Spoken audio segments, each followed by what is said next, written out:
Well, the hour being 3 o'clock, we'll call this agendas and priority meeting of town council together this 6th day of April, 2021. We have an agenda before us. Anything, any additions or deletions? No?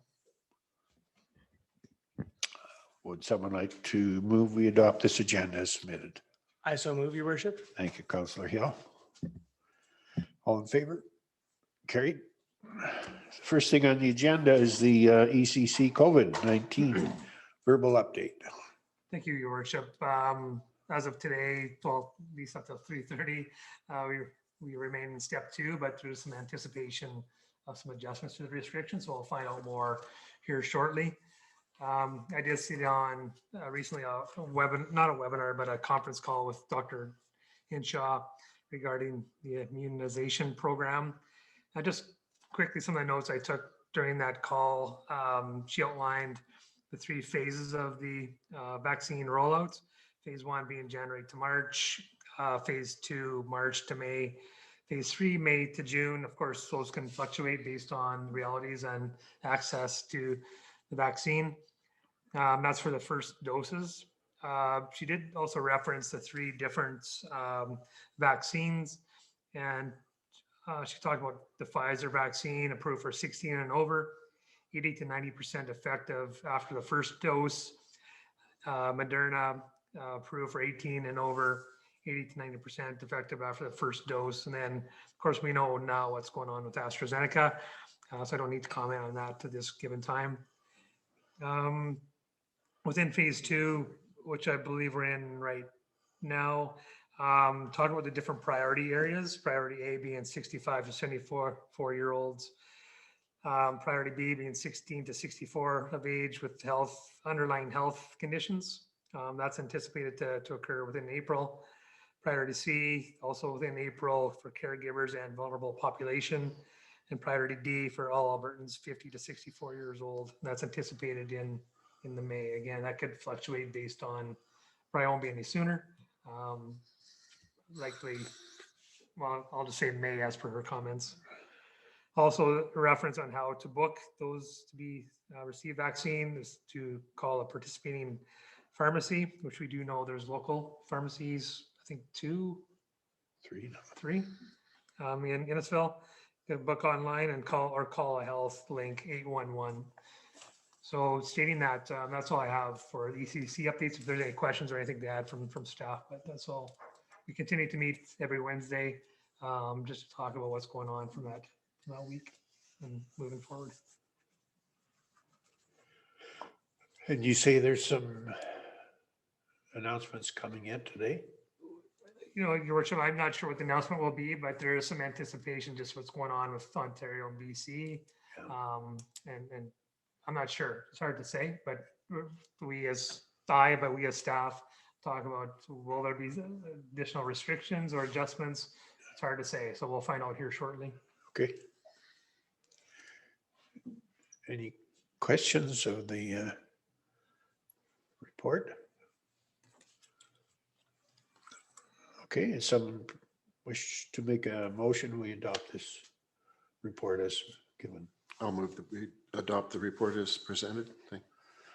Thank you, Councillor Bates. All in favor? Carried. All right, let's move on to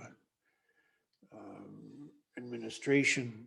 We have a report here for Centennial Park. Mr. Becker. Yeah, I'll speak to that. And I'll start off, Gary, onto the report, but Gary's here to provide additional information, ask or answer any questions you may have.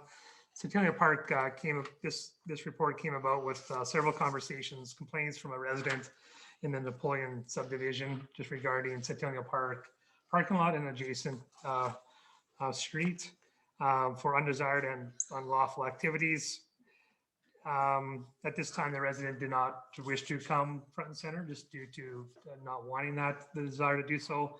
Certainly may in the future, but at this given time, due to the number of calls in relation to RCMP and town protective services, it was forwarded to me to have a conversation with the residents. I'm also looking, I with the information provided to me and talking with the manager, I reviewed the file and thought it's best to, as per the conversation with the resident, is to engage with council to share some information. Council may have other information based on you being eyes and ears that may associate with Centennial Park and the activities associated with the parking lot and streets more specifically. I've had 2 conversations with the residents, but also in looking at the file. The intent of this report is to provide council information regarding activities occurring at the Centennial Park, to relay some primary concern areas from a Napoleon subdivision residents, to review findings of a recent engagements we had through survey with adjacent residents, just to touch base with them and to see if council has any inputs in regard to this topic. And just looking at the report and the stats, council, looking in the file for 2020, the RCMP received 2 calls resulting in charges. 11 calls had sufficient evidence for changes when unable to identify. 13 occasions, members attended the scene but did not find anyone committing acts. And 2 occasions, complainant did not want to press charges. From a town protective services, town enforcement perspective, conducted a speed sign application over a set period with 1 excessive speed clocked at 65 kilometers an hour within the 50 kilometers an hour speed limit area. Town administration conducted a phone survey with the results attached to this report, which I'll get to here in a second. The nature of the complaints that have come in through really from the resident, but also from the file, was noticeable of littering, vehicle-related activity, doing donuts in parking lot, car burnouts, driving reckless, coming out of parking lots. So driving reckless, coming out of the parking lot, vehicle burnouts, noisy vehicle, excessive noise, burnouts in parking lot, adjacent road, burnouts, revving engines, stunting and dangerous behavior, and emergency brake skids. So now just tying down into the survey. So the results of the survey are there for council's more detailed review. But the executive summary from my perspective indicates that generally the Napoleon subdivision residents are happy and do not have issues with the park. However, there are some comments that although they're happy, there are some indication of some activity. From what I pulled from the survey results, from vehicle noise, revving up of engines at night, music, and some burnouts, youth gathering in the parking lots, which we probably see most of, occasional speeding, occasional garbage, and more activity on weekends. However, there was a reference to most days, likely more so in warmer months coming up now and into the fall. Residents were asked for potential solutions if they could provide advice.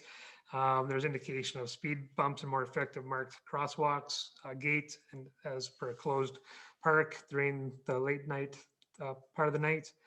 Lower speed limit in the area, speed traps, which would be enforcement, speed bumps, more patrols, better cameras, perhaps with sound, high fencing or berm along southeast boundary. So just a few things to bring it to council's attention, but also to see if you're getting anything from the public, any feedback you can relay back into connecting this whole picture, and just see if there's any action council would expect with these comments. So just put over to Gary to manage relief if there's any additional comments based on this report. No, I think you've summarised it really well. Obviously, the residents who came forward, there's been ongoing issues, and the number of calls to services is what I would consider relatively high for that area. Mm-hmm.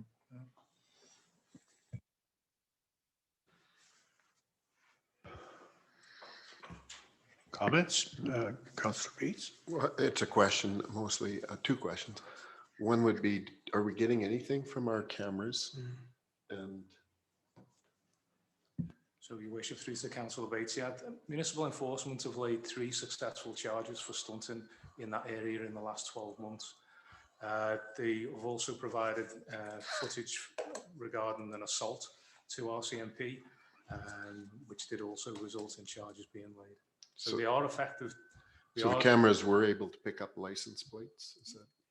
If conditions are good, that's the thing, is dusk, nighttime, if they put the foot on the brake light, the observation of he may not be able to get the plate. But obviously for the majority where we receive the complaints, we review the footage, and usually we're able to get something that will identify the vehicle. And my other question would be, is this the worst area in town? Like just by a singular area that has complaints? In respect to those complaints, yeah. Okay, thank you.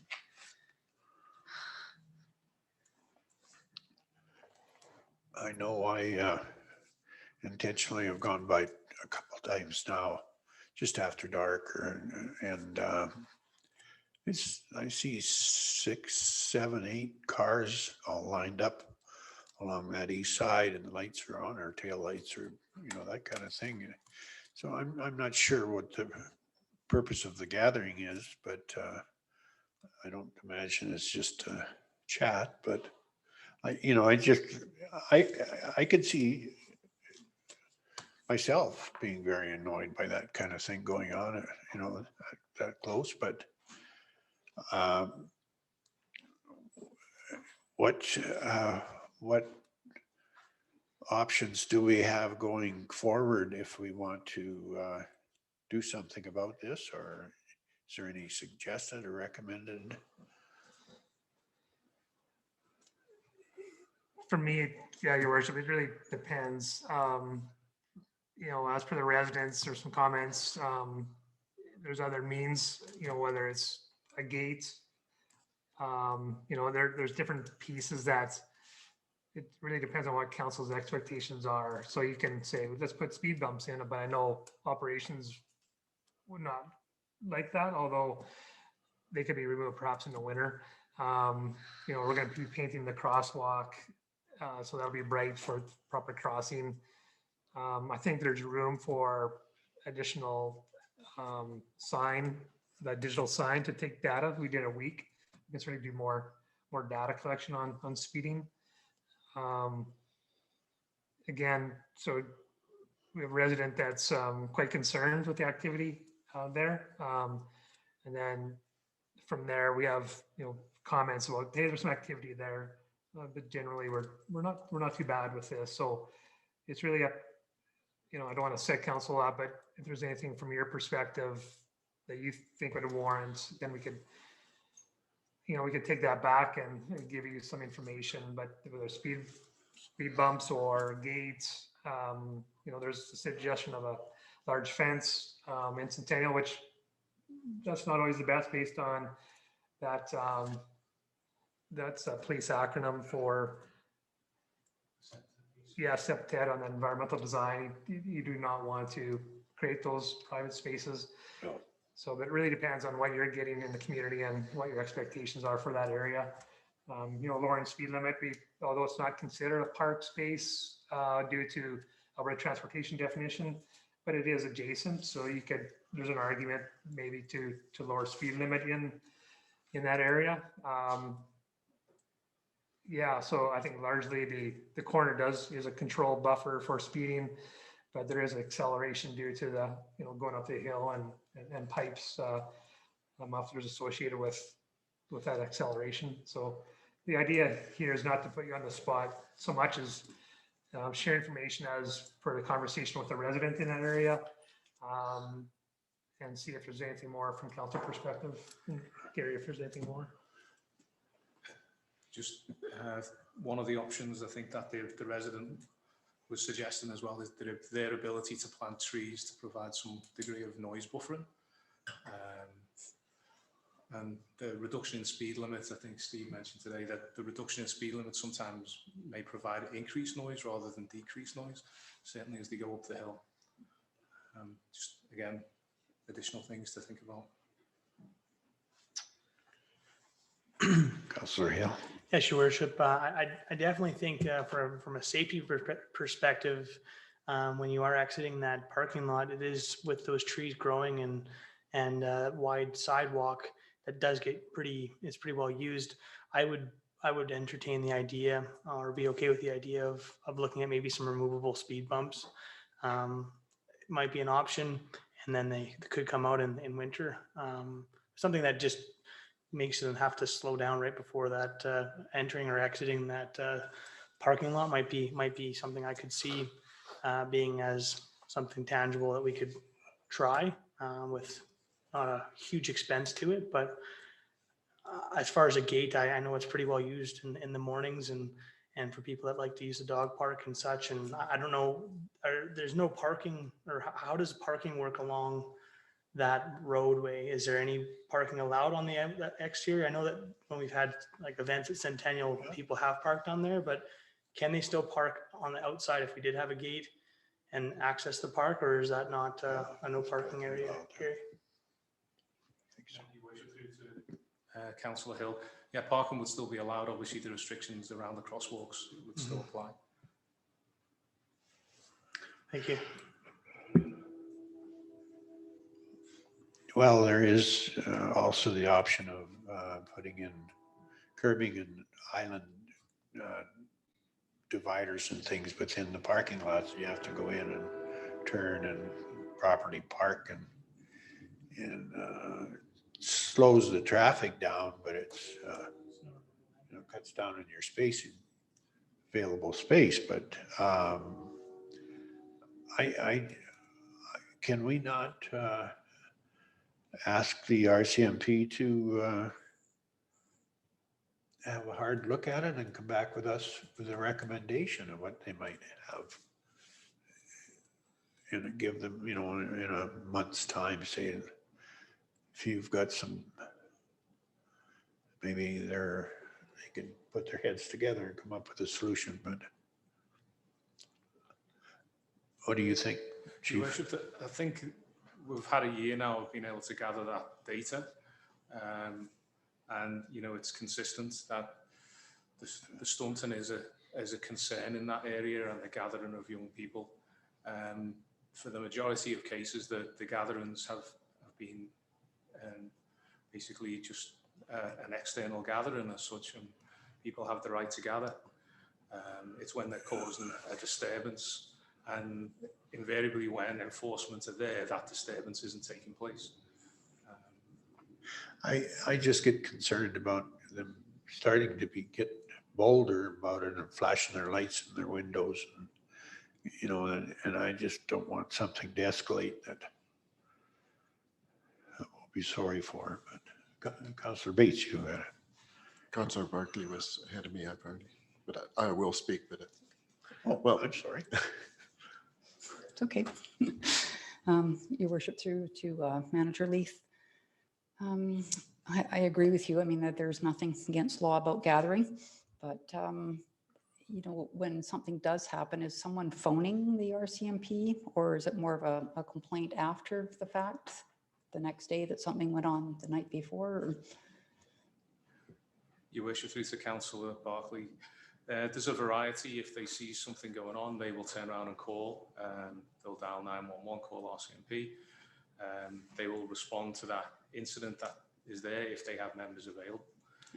On other occasions, we'll receive reports of activities that take place during the night or at weekends. We'll come back, review the footage on the cameras and establish whether we can identify that activity, whether there is any illegal activity going on, and then whether we can identify the people who are causing that issue.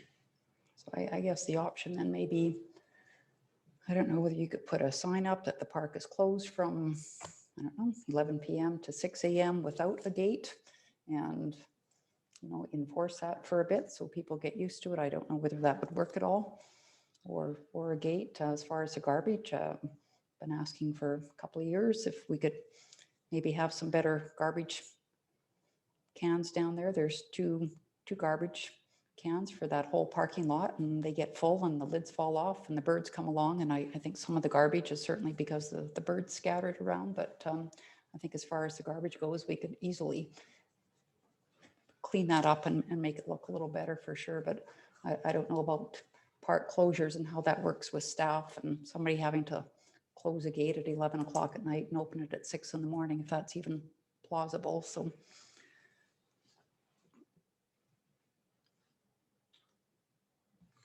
Councillor Bates.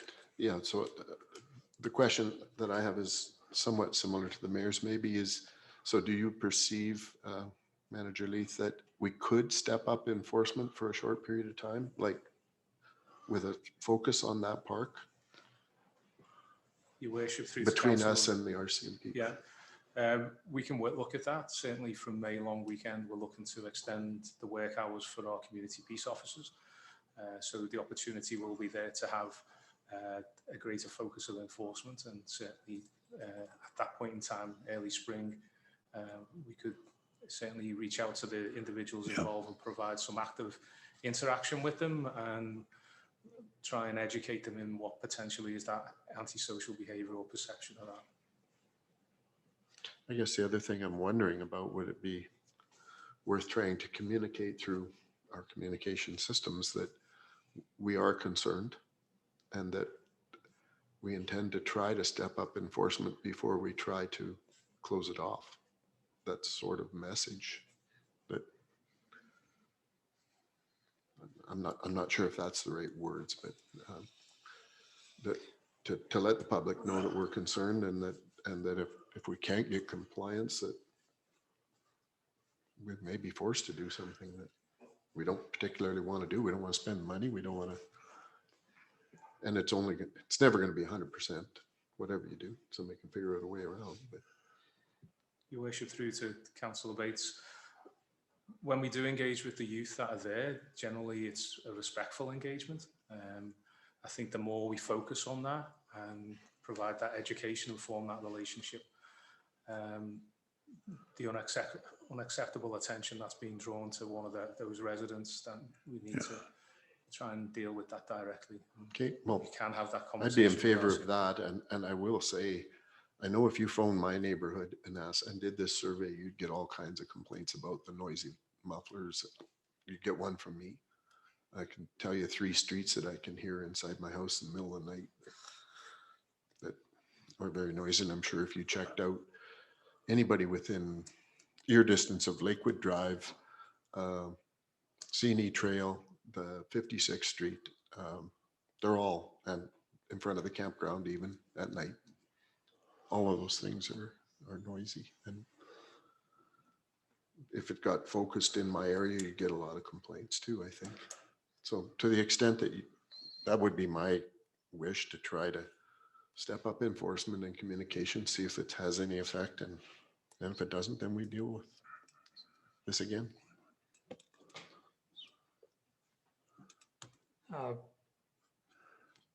the conversation, council, and through to Gary.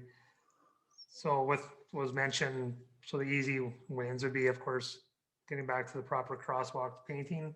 Garbage, I believe there's garbage, proper garbage receptacles come into play this spring-ish this year. I think from enforcement side, that allocation of the speed sign, it has worked as a deterrence, right? And more data, I think more than 1 week could be appropriate.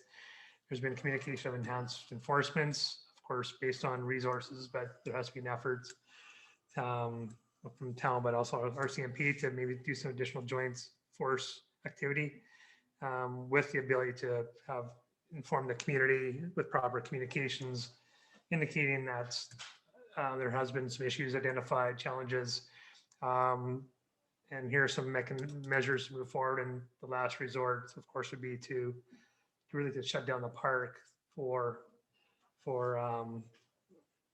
after hours. Does that kind of, is there more to that, or am I missing something?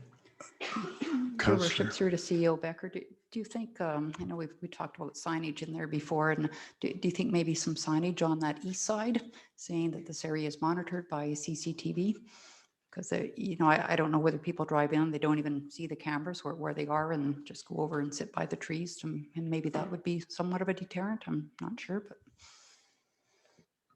Your worship, through to Councillor Barclay.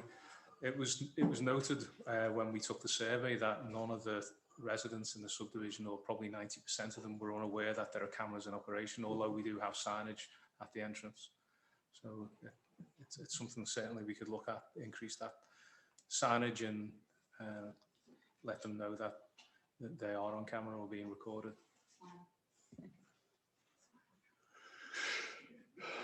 Okay. Everybody's had a chance here to give them our thoughts, but I think the Councillor Bates' point, more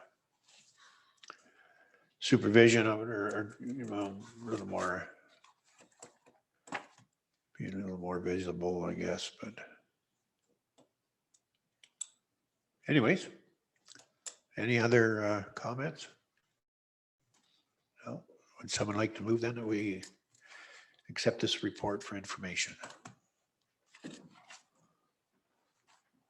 I will make that motion, Your Worship. Thank you, Councillor Barclay. All in favor? Carried.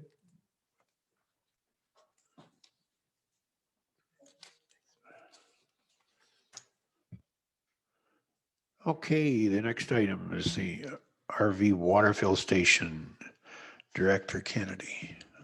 Thanks. So thought I'd just give council an update on the water fill station and where we're at. We did look at 3 possible options in that area to provide a new RV water station. Mainly we looked at unit storage, accessibility, functionality, as well as possible future expansion depending on how much usage we were to get in that area for RV water fill. Taking into consideration the condition of the existing trees next to the existing sanitary dumping station, we do need to look at replacing or taking them down. So with that in mind, we did look at our preferred option is option 3. This allows us for most units storage stacking, improves the site conditions, and allows for future expansion if the demand warrants. We are just looking for some council comments and feedback prior to moving forward with this. Being that myself and Matt don't use the RV station, I know one of the councillors here uses it often. Thought we would get some feedback.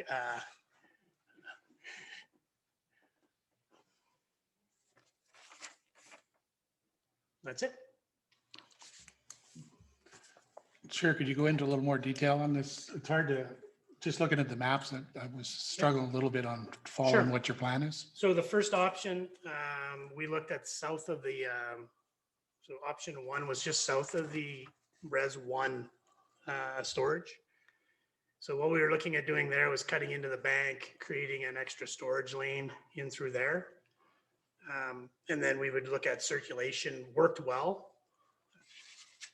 Option 2, we looked at beside the existing trees, so it actually had the separation of the trees. We would look to increase the Jersey barriers, push that over. So it does, that parking lot does get used for some truck storage and stuff. So ends up taking on a bit more parking in the area, but it's less disturbance. So obviously it was a cheaper option. So we did look at that as well. Again, traffic flow wise, the way units come in, we thought it would work well. And then in the third option, we would look at taking the trees right out, completely remove them, and then gravel that area. And then now we've created, a singular lane with the actual RV fill station in line with the sandy dumps. It worked well configuration wise, lots of storage and stacking available. And then we were looking at the flow of the traffic as well. As they come in, they would go around the reservoir and then work its way out. So circular movement worked well. And then if we did want to look at putting a second RV fill station, we could extend that, would be to the east, and then have a second unit in there as well, as a possible second unit. But I'm not too sure on the demand, so we left that open for now. But it did clean up the station quite well. We would use Jersey barriers to fill that area in. So we really didn't take away much of the parking that was used there existing wise. But we did feel that it did clean up the area quite well. So, yeah. So I guess you basically have to line up twice then, right? You'd line up once to dump and once for, Correct. yeah, which makes sense because I just wonder if there'd be, I don't think somebody would try and be in both lineups at once is what I'm Yeah. kind of curious as to if we need a little bit of separation there in between the two, like a cable or something in between to define the two lanes. We could do some post and cable. Yeah, just to you know, define the just, lane. you know, I can see somebody pulling up there and then getting their water first and then backing up and trying to, but you know, Right. people being people, they're not. We could do some directional flow arrows. I believe we have that in there now. But yeah, I can see where you're saying the Yeah. post and cable in between there. Yeah. We did look at considering possibly even using the existing 4 stations we had and just made water fills at them. But the temptation of contamination of that was too high. We felt that we needed separation and we wanted a separate fill. I would agree with that. I don't think you'd want to have it at the same. No, I think that's a solid plan, but that would be my concern. It'd be that it's definitely defined as a separate lane just because I think that's what people might try and do is something you wouldn't anticipate. Yeah, that's a Danny, good comment. Yeah. Danny, would it be an option just to move that back further? So you would hit it before you went to hit the dump area No, I think that'd be worse. to have that. Yeah, because then I think you'd have like a confusion of somebody that's Yeah. been waiting here and then this guy fills his water and then he pulls out and who was there first and all that kind of thing. Yeah. I think that's why I think you need to have completely separate lanes so that you're doing one or the other. So the person's going to have to dump, make the loop around and come and fill with water. Yeah. Yeah. And I assume the water fill station is not going to be nearly as busy as, local residents are probably not going to pay for water there. They're going to go home and fill it and that type of thing. So I think from my perspective, this makes sense. We are looking to upgrade the existing units there to go to debit and credit card use. So this would also be the same, again, same mechanism, debit and But- credit card. I can tap there now. Yeah, we're getting rid of the coins. The Yeah. coins are creating issues, so Okay, so so we the- are going to make them totally upgrade. All 5 units will be upgraded. Okay, yeah, because that's the preferred one, just walk up and tap it and go. So Yep. it does work. I think it's, the truck parking over there is really quite valuable to us too, gives people a place to get their trucks off the streets for overnight parking and whatnot. So is that basically all the town land, that red line that's shown on that block? Yeah, the town property line is throughout the whole area there. So we have a Okay. lot of land in there. that we- Because I think Cal Tire comes back to that.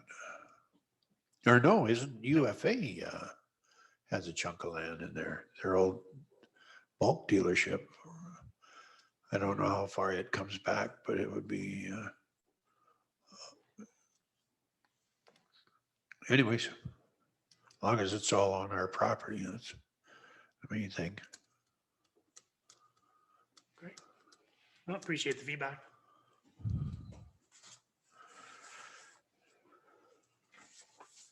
Okay.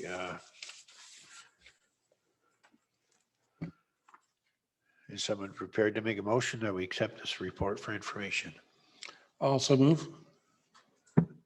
Thank you, Councillor Reberger. All in favor? Carried, thank you. Aquatic center fees. All right.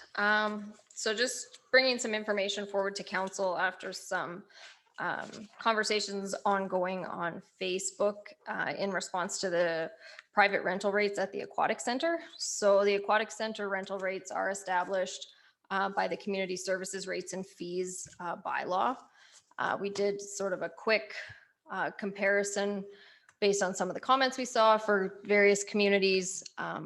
And there's a couple of Facebook groups that our aquatic supervisors a part of that sort of works between managers there to get some feedback on what various communities were doing with respect to their private booking rates. And what we saw was sort of all over the map. Some places had taken initiative to cut those fees and other ones were leaving them consistent with what their typical hourly rental fee is, which is what we've been doing here at the town.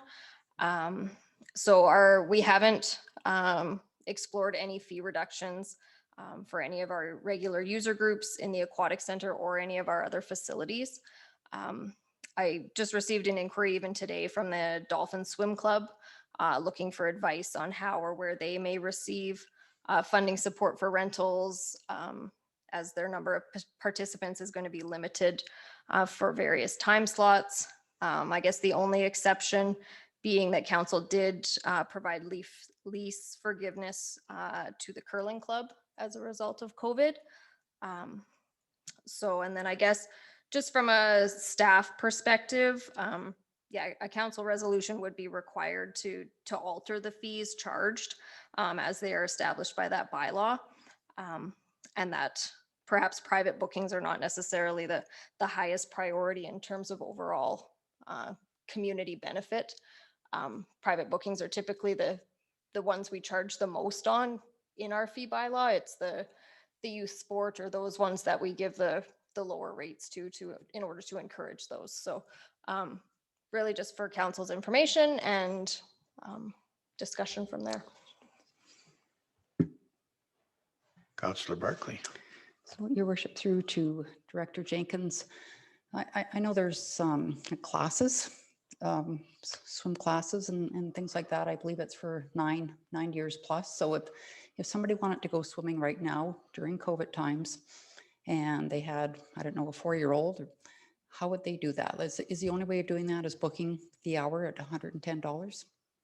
So right now they are making, you can do a private lesson, essentially one-on-one is how we're able to offer those. So they have offered a mom and tot can come and be in the beach area with a one-on-one lifeguard, essentially they're with them. So they can go that rate. And we've had people doing one-on-one aquafit, lane swim, and even utilizing the hot tub in that way. Okay. So your worship, through to Director Jenkins. So what do they pay for that? Okay. I believe it's $25 for a half hour. Yeah, and that's our standard fee that we would charge for private lessons as well. Okay. And are people allowed, could two different moms, for example, go to the pool at the same time and book it? Or is it only one household? It's one-on-one, so it's one household. So Okay. two children from one household could be with a single instructor. Okay. Yeah. And is there downtime? Like, is there lots of this 1 hour, $110 a rate time that's not being filled up right now? And So the opening of the private rentals was basically in a response that they weren't able to accommodate all the people wanting private lessons during the week. So we've now added Saturdays being open and brought back some of our part-time staff in order to accommodate the demand for those rentals. so in your opinion, and like for me right now during this time, it's really important families have an outlet to do things. Swimming is typically very affordable for families, where $110 an hour, not so much.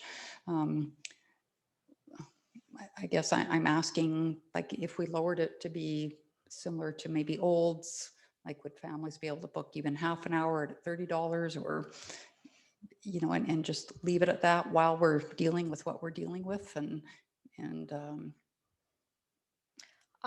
It would only be one family at a time, Yeah. and there would have to be Yeah. those cleaning protocols and all the rest in between each of the sessions. okay.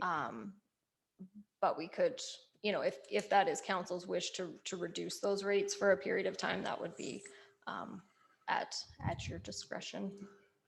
Okay, so our half-hour slots, is that plausible with all the cleaning that needs to go on or not necessarily? I would have to talk with Yeah. with Dawn at the pool, Okay. whether that makes sense by the time you give people time to change, change, and then give a gap so they can clean to have the next group Yeah. come in. Or even like Statler, the $30. I'm not saying that's the price, but the Mm-hmm. 45-minute slots, and then you take 15 minutes to clean and kind of on the hour all the time, and we can reduce. But anyway, I've taken up enough time, but I would prefer we reduce the rates while we're in these times and give people options. I know, I just like to, I totally agree with Councillor Barkley because with this COVID thing, I had a discussion with the manager of the pool at the big center in Red Deer, Cullicut Center. And she said, right now you can rent the one pool there for $25 an hour for private use or one-on-one instruction and that kind of thing. And she said, it's incredible, but they're not terribly busy, but she said, it's just, it's not the wave pool either. It's the other one, but they're, Collicutt's got it off for. Anyways, Councillor Hale, were you? Yes, your worship. Yeah, I guess, you know, prior to entering into these COVID times, when you would look at people that would be able to go in and, you know, pay their toonie for a toonie swim or family swims. And I can understand the costs and all that, but I do think that that obviously the dollar value is a barrier, and I would like to. I really appreciate the comparisons that have been provided, because I do see that I think that if we can bring down a barrier to encourage people to be healthy and active, I think that when we're able to, I think we should. I don't know what the exact dollar value should be, and I would lean more towards that 45 minutes. So it's, you know, it would be, that's kind of where the feedback I've been getting is that people want to go swimming, but it's definitely not within their budgets to pay $110. So yeah, that's, I would be in favor of a reduction during these times, and just bringing down that barrier for people to be able to go and do things as a family. Councillor Bates. Yes, through to Director Jenkins. So I'm not sure if I heard that the one answer was, the question was how much available time we might have. And I'm still not sure I totally understand. So the one-on-ones, how many one-on-ones are you able to accommodate through that entire pool area at the same time? Like if you have multiple staff, they can, Typically 3 allows us every other so you can lane. get like three one-on-ones in the pool, Mhm. and then maybe one off in that little. Potentially, we don't typically have enough staff for Okay. that on at any given time. So how much are we renting the pool right now at $110 per hour? They've just opened it up, but they have had taken bookings at that rate. Okay. Mhm. Yeah, and I think I understand the side of how we got here, that you could rent the pool for $110 and bring 5 families and Yeah, birthday parties. do That was the rate. whatever, and it all worked. Well, if somebody can put that whole puzzle together and say, here's a way that we could create X number of slots, I could certainly support a temporary COVID, whatever seemed to work and not start to step on somebody else's toes that's already doing something. Councillor Reberger, you had your, I know. Yeah, so just looking at these different, what other towns have done and listening to this discussion, I think I would agree that during these COVID times, we could do something. I like the Lacombe, $45 for 45 minutes to me seems to make a reasonable, it's half, it's more than, it's like half price what we're charging. And the 45 minutes, I think might work with Don to clean things up. And if we would word it somehow that this would be in place until the COVID restrictions allowed the normal pool capacity or some, I just make, to make sure that we understand the term of the reduction. And would the intent be that essentially, while we're limited to single households at a time, once you can have. Yeah, groups- once Okay. that goes away, then these rates would go away, would be my take on it. Councillor Hill. Thank you, Your Worship. And I think another point that I wanted to be clear too is that we might not have the vacancies and they might be booking up at $110, but I do think that to level the playing field to accommodate, the variance of the variant household incomes, I think bringing it down to something that could be affordable just because we are getting bookings at that. There might be a major or a percentage of families that could afford that, but I know there's another larger percentage of families that can't. So I think that would level the playing field and not just let the dollar who has the money gets in. I think that's a little bit it's against what I believe in. So. Councillor Barclay. Your worship, through to Director Jenkins again, just to clarify what Councillor Bates was saying, so that if 2 or 3 people are having one-on-one lessons, those can be 3 different households. Okay, and they're paying $22 or something like that for a half hour. Okay, thanks.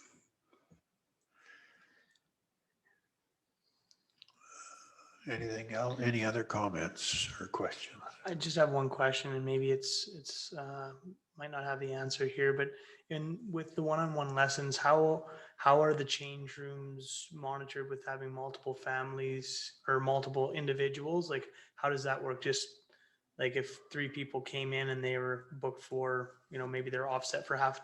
How does that all work? Maybe you don't know, and I'm sorry to put you on the spot. Yeah, I don't have the exact logistics on how but they all have to be pre-booked in advance and dropped off. But yeah, I would have to get clarification as to exactly how they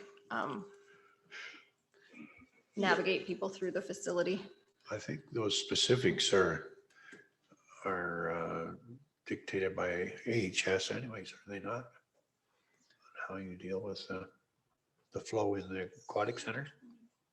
To an extent, Your Worship, but it's straight up to the protocol set by Yeah. staff to follow those AHS, Yeah. Alberta health regulations. Councillor Bates? So just, I guess, the final comment. So I did have only one person approach me, and in an hourly rate, they felt looking at other communities, and of course they're looking at the 2 that are underlined here in red. And the number that I got from them was about $60 an hour. And so the 45 for 45 would work into that mode, I guess. So just offering that as input. And so are we asking, I don't think anybody's objecting to us doing something here. So are we asking for a model to come back, or what are we doing here?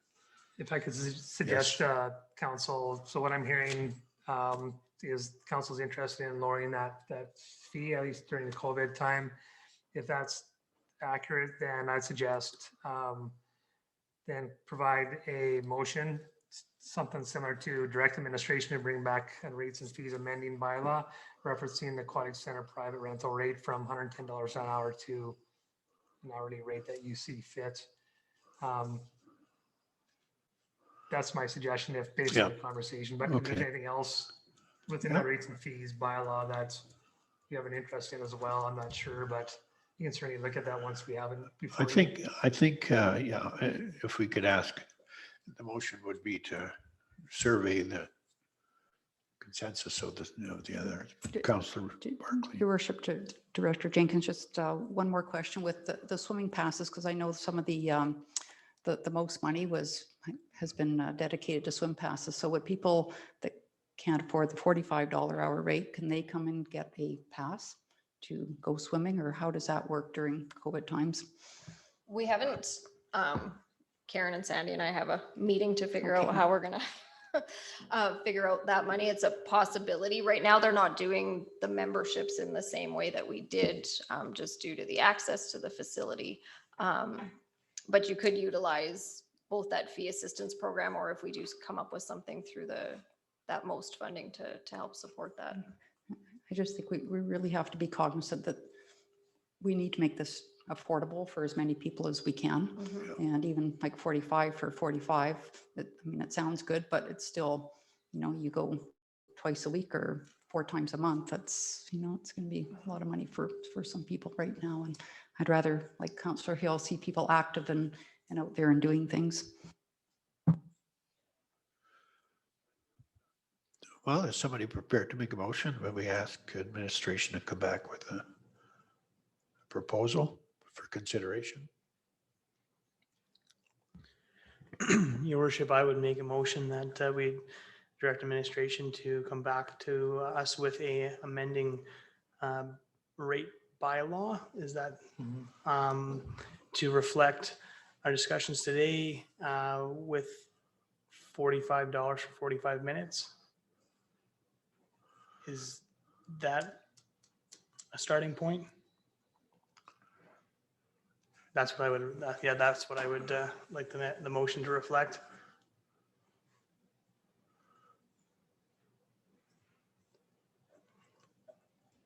I guess, yeah, I was a bit of the impression we might do a poll or some calls to see where we're at, but if we're satisfied with 45.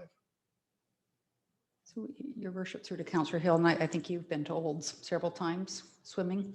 So we're now pricing the same as Olds. Do you think that price would push people to Olds because it's the same price, basically, $1 a minute, or not? I know we're in the middle of a motion, so I will say that I don't think, I think that if it's the same playing field, dollar for dollar, people are going to want to probably just stay Okay, home, fair enough. stay in town. Sorry, Todd, that's a little bit of a butchered motion. It's a discussion. Okay. Gonna make a motion and then we could discuss. Okay, we have a motion. The motion is for $45 for 45 minutes.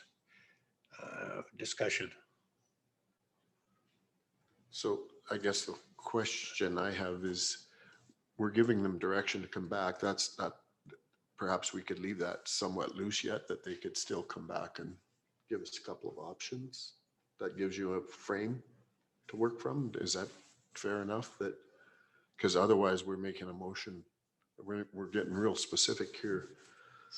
Your worship, Councillor Bays, it comes back in a form of amending bylaw, so you can alter any part of that at that given time. That gives you a guideline, I guess, of Yep. where to center the, okay, thank you.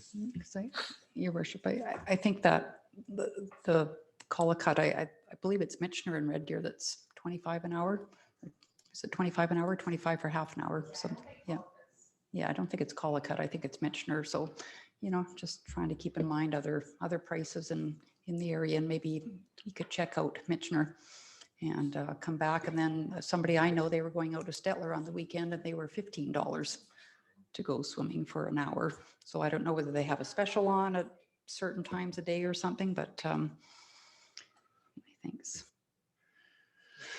Yeah, all I know is Jody is the manager of the Collicut. She told me it was 25. But anyways, any other discussion?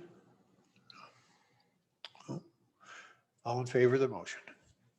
Carried. Thank you, Megan. You want to do a quick roundtable? Got anything to? Contribute? No, your worship, everything that was on the agenda was were some of the concerns from the community. So I'm glad we're getting some of these at least discussed. Thank you. So I guess with our Monday off, reflecting back 2 weeks, I did attend the policing committee stakeholder engagement. And the other thing I did last week on our off day was the final Canadian Municipal Network Crime Prevention Safe Communities Workshop. I'll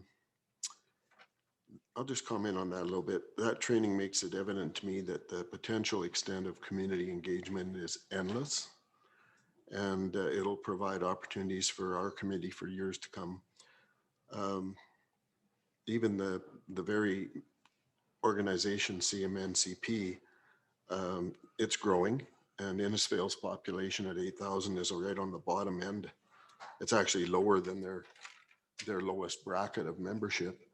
But as an indicator of the potential, Strathcona County had approximately, they didn't even know amongst themselves, they had approximately 25 of the 75 people on the course.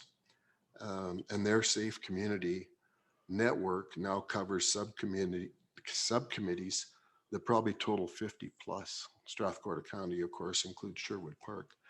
And Ontario has legislated that municipalities actually have a safe community focus. So this will be endless, and just mentioning it, and it'll provide a lot of ground for the committee to work on. Yeah, I think I was the only one from here that attended this one. I think previously about 4 of the committee members attended the rural crime, or more even, and maybe some administration. So at some point I'll be sharing what I've got with them, and I am sharing some of the handouts, so to speak, with administration. So yeah, it was interesting, but it's boundless. Thank you. I had a Parkland Foundation meeting last week. Everything is going very well at Autumn Grove. Since the beginning, there's been 0 COVID outbreaks. So, Barb Lewis and her team have worked extremely hard there to make that happen. There's about 10 vacancies at Dodds Lake Manor still, but they're marketing that into Red Deer now, and certainly getting lots of interest from that. And then this morning there was a strat planning, kind of the end of the strat planning sessions with Chamber of Commerce, kind of talking about some potential events, but again, kind of waiting to see where things go in the next while. So lots of good ideas floating around those. So I can talk to you about that further, Stuart.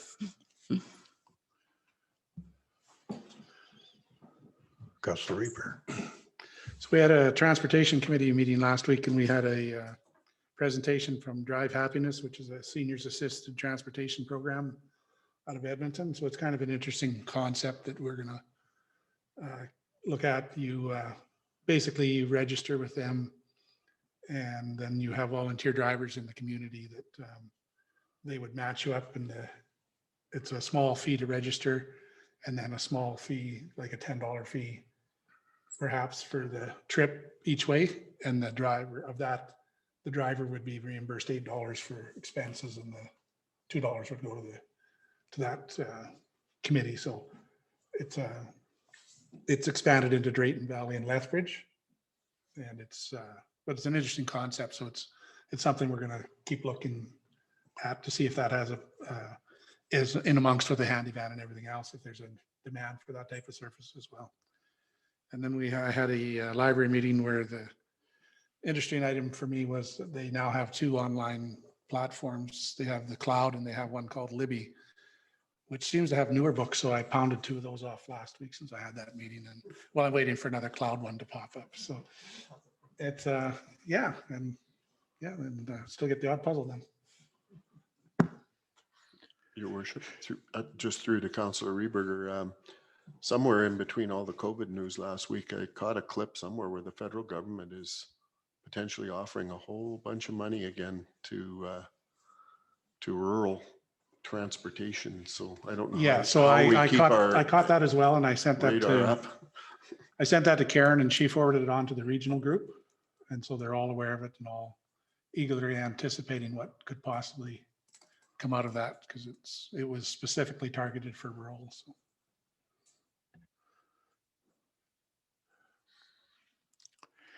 Okay. We attended, I believe, Councillor Barkley and I, along with the CAO, sat in on an economic development kind of a strategic planning process with some local business people, and it was very interesting. Interesting to follow that up in the future. There is I'm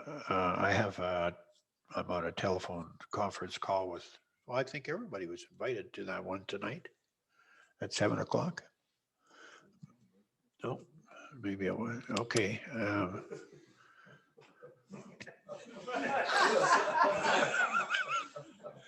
No, it's Minister MacGyver is holding a telephone conference. I think maybe it was mayor's, but anyways,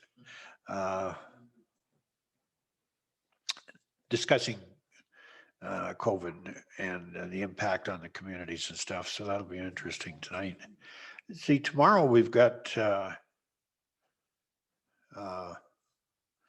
Municipal Energy Champions. Is that everybody attending that? 9:00 tomorrow morning? Yeah. Okay, interesting one. All right. Other than that, I don't think I have anything, but Director Kennedy, have you got anything? Yeah, so I gave everybody a copy of our draft pamphlet. This is going to be our safe water drinking program. It's the lead mitigation program that we've chatted about a little while ago. We are looking to probably roll that out in 2 weeks. So this is just our kind of internal draft of it, what it's going to look like. We're currently working on the website page that will also give more information. Plan is to take this to the residents probably in a week or two, mail it out, and then kind of roll the program for this year in regards to the lead mitigation and how that works, and should have some good detail on what that means and how that will affect certain residences. So it's just for your information, just a little perusal, and then if you have any questions, feel free to let me know. Sure, I have a question. I see you're talking about older homes and different things. Somebody like myself that did an infill in an older neighborhood, how would we know what, like I know what's from the service valve in, but how would I know what's on the other side of it if it's got any lead in it or anything? More details to come. No, no. There is a testing within the testing program. So if you do have questions in regards to how we're going to be able to determine it. So what it is, it's an initial test. If a certain level comes up, and then what they are able to do is do a second test in regards to certain locations within the house. And then that'll determine where approximately the lead could be. Now, we have some records as well in regards, so you're thinking maybe it's the town side, not your side? Yeah, I'm just curious about the town side because I know what's on my side because Yeah. it It will come up to levels, so. What's that? Yeah. Yeah, 15 years ago, we went right back to the valve. We didn't go into the street. We didn't go into the street. We went just to the valve. Yeah, yeah. So it will come down to the lead levels. So in your case, maybe the lead levels won't even show up, even though we have a small portion of downside. It might go that way. If not, we do further testing and to try and determine where that is. Okay. Yep. Thanks. Did we do, Director Kennedy, that intersection on 42nd and 49th? Anyways, the intersection down, heading down, is that 49th? With the stop signs. The stop signs. Yeah, so we unfortunately we were back ordered one of the signs, so we We have one in, so we've got the new stop signs up, the posts are up. And we're just waiting for the second light. Good, okay. Erica, if you got anything? Thank you, Your Worship. I do not have anything at this time. No? Okay. Megan? Just a reminder, MPC tomorrow, 3 o'clock, that got shuffled from today due to the holiday. Okay. Ken, you got anything cooking? No? Stuart? No? Vanessa? No. CEO Becker, nothing. Okay.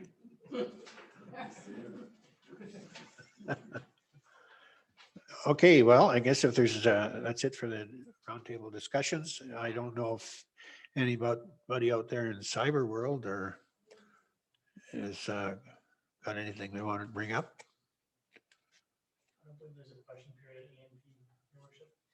I'm sorry, what was that? I don't believe there's a question period at the AMP meetings. Okay. I won't do it then. Would someone like to move? We go in camera here. Your Worship, I'll move that we move in camera. Thank you. Councillor Hill, all in favor of the motion? Carried. Thank you. Let's take a couple minute break.